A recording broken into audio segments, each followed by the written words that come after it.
The chandeliers sparkled above the hall. The music was soft, glasses clinked, and laughter circled. At the center stood Gilgs, my husband, the birthday king, and beside him stood Rania, my best friend. Her red dress glittered like fire under the lights.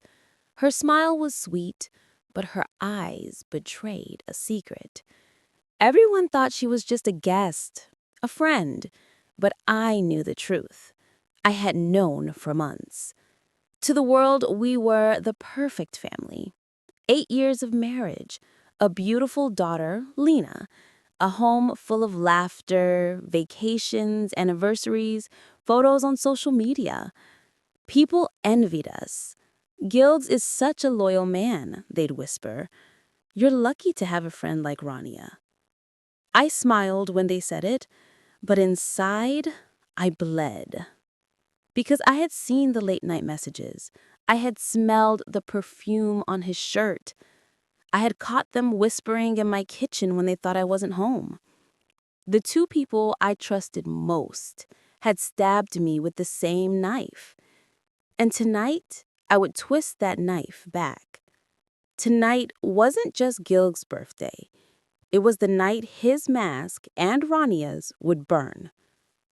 Rania had been in my life since college. We studied together, laughed together, cried together. She called herself my soul sister. When I married Gilgs, she stood by my side as maid of honor. When Lena was born, she was in the hospital holding balloons bigger than the baby. She was family, or so I thought. But slowly, she changed. She canceled girls' nights. She started wearing the perfume Gilgs once told me he liked. She laughed too hard at his jokes. Her hand lingered too long on his arm. I caught them once in the kitchen. She handed him a glass of juice, their fingers brushing. Their laughter died when they saw me. She smiled too quickly. He coughed too loudly. That night, I checked his phone. Messages glowed on the screen. From Rania. Last night was amazing. I can still feel you. From Gilgs. Soon, love. Be patient. She won't know forever. My knees buckled. My breath caught. The world I had built crumbled in my hands. The next morning, Rania showed up with pastries. She kissed my cheek. You look tired, sis. Everything okay? I looked into her eyes. The same eyes that had texted, I miss your touch just hours before. I said yes. I lied. Everything's fine. But inside, everything was broken. I didn't scream. I didn't throw things. Instead, I became an actress. To Gilgs, I smiled. To Rania, I laughed. But secretly, I built my case. Screenshots, receipts, bank statements. Every hidden transaction to luxury hotels. Every dinner bill for two. I hired a private investigator. For weeks, he followed them. Photos came back. Gilgs kissing Rania outside a hotel. Her head on his chest, his hand on her waist. Every photo cut me, but I saved them all. Because this proof would be my weapon. I met with the lawyer. She listened, then said, You can end this quietly, or you can expose them. Her words echoed in my head. Quiet? No. Quiet was mercy, and they didn't deserve mercy. So I waited, and fate handed me the perfect stage. Gilg's 35th birthday party. He invited everyone, family, friends, colleagues, and, of course, Rania. He wanted to show off his perfect life. I was going to show them his real one. The hall glittered in black and gold. Tables overflowed with champagne, roasted lamb, and desserts too pretty to touch. Laughter echoed, cameras flashed, and music swirled like smoke. Everyone came, family, friends, colleagues. They toasted Gilgs, hugged me, kissed Lena on her cheeks. The air was thick with celebration. And then the air shifted because Rania arrived. She walked in like she owned the room. Her crimson gown hugged her body, catching the light like fire. Her lips were painted scarlet, her eyes lined sharp. She looked like a queen stepping into her throne. People admired her beauty, but I noticed only one thing: how her eyes immediately searched for Gilgs, and how his smile, smug and secretive, widened the moment he saw her. She hugged me tightly, pressing her cheek against mine. "You look gorgeous tonight, sister," she whispered, her voice dripping honey. I forced a smile. "Thank you, Rania. Stunning as always." Our eyes locked. Hers glittered with arrogance, mine with calm fury. Neither of us blinked. The evening flowed like a well-rehearsed play.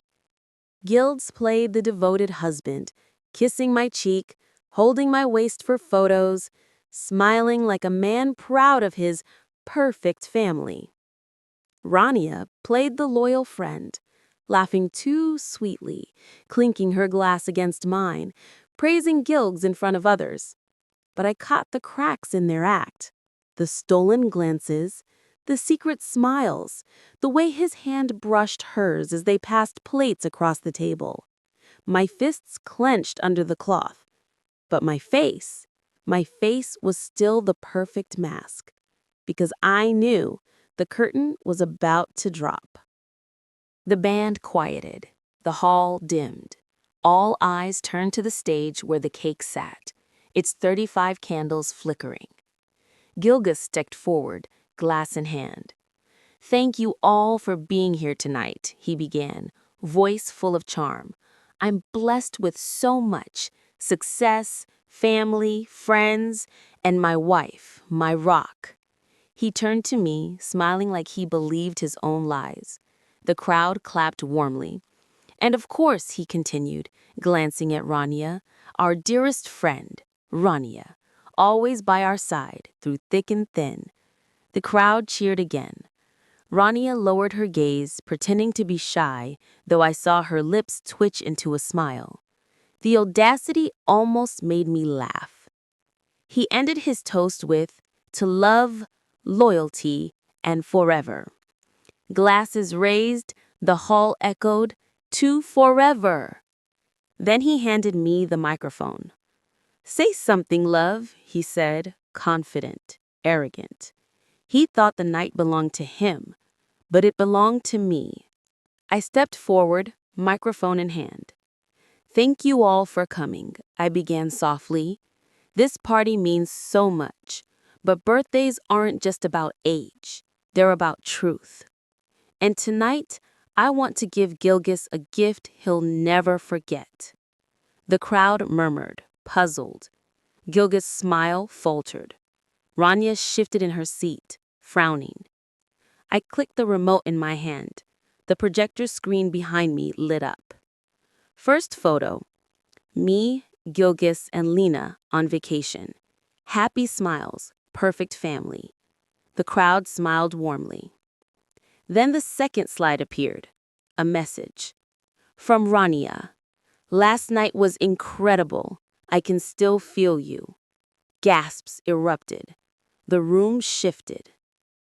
Next slide. From Gilgas. "Soon, love. She won't suspect forever." Voices rose, chairs scraped. And then the photos.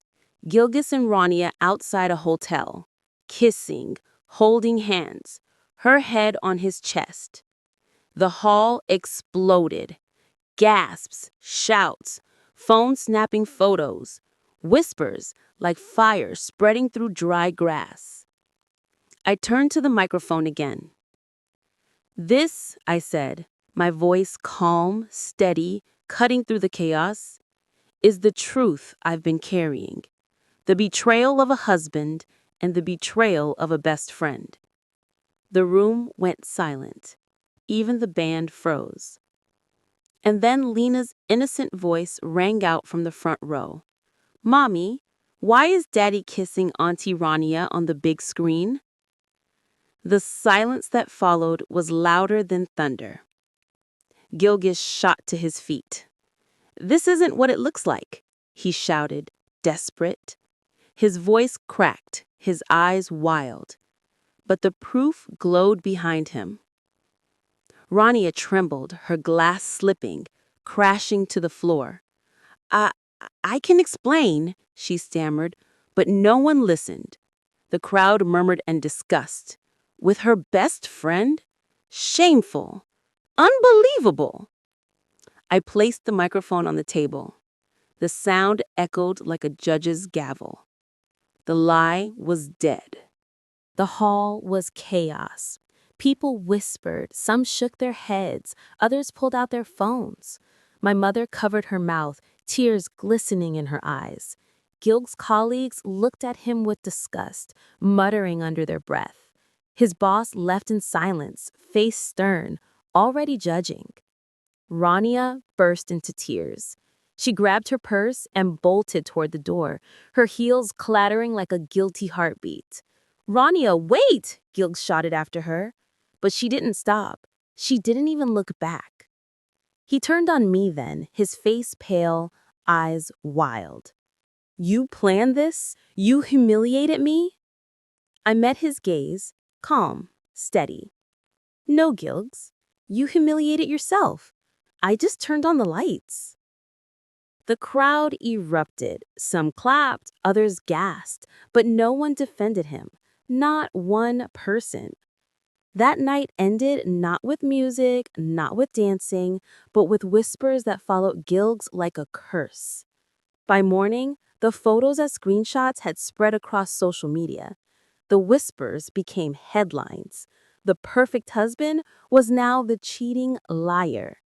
At work, Gilgs was called in for a meeting. The promotion he had been bragging about? Gone. His reputation? Shattered. Even his colleagues who once admired him stopped taking his calls. Rania's fiancé ended things with a single message. "We're done. Don't contact me again." Her family turned their backs too, ashamed. Within weeks, she moved out of the city, her name spoken only in disgust. And me? I filed for divorce. With the evidence I had, it was swift. I kept the house, I kept Lena, I kept my dignity. Gilgs moved into a small rented apartment, a shadow of the man who once strutted through life. He tried to call, he begged to meet, he sent flowers. But every message, every bouquet, every voicemail ended the same way. Silence from me. Because forgiveness is a gift, and I don't give gifts to traitors. Months passed. The storm settled, leaving behind clear skies. One Sunday morning, I took Lena to the park. She ran across the grass, laughing, chasing butterflies with her tiny hands. Her laughter rang out like music, pure, innocent, untouched by betrayal. I sat on the bench, breathing deeply, feeling something I hadn't in months. Peace. My phone buzzed. Another voicemail from Gilgs. His voice was heavy, tired. "I miss you both. I made mistakes. Please, just one more chance." I deleted it without listening to the end. Then an email came from Rania. 2 words. "I'm sorry." No explanation, no excuses, just guilt in black and white. I didn't reply. Some doors are not meant to be reopened. As the sun set, Lena came running back, hugging my waist. "Mommy, are you happy now?" she asked innocently. I smiled, tears filling my eyes, not of pain, but of freedom. "Yes, baby, Mommy's happy now." Because my revenge wasn't anger. It wasn't shouting. It wasn't destroying. It was daylight. It was truth. It was walking away with my head high while their lives crumbled under the weight of their own lies. And that was the sweetest closure of all.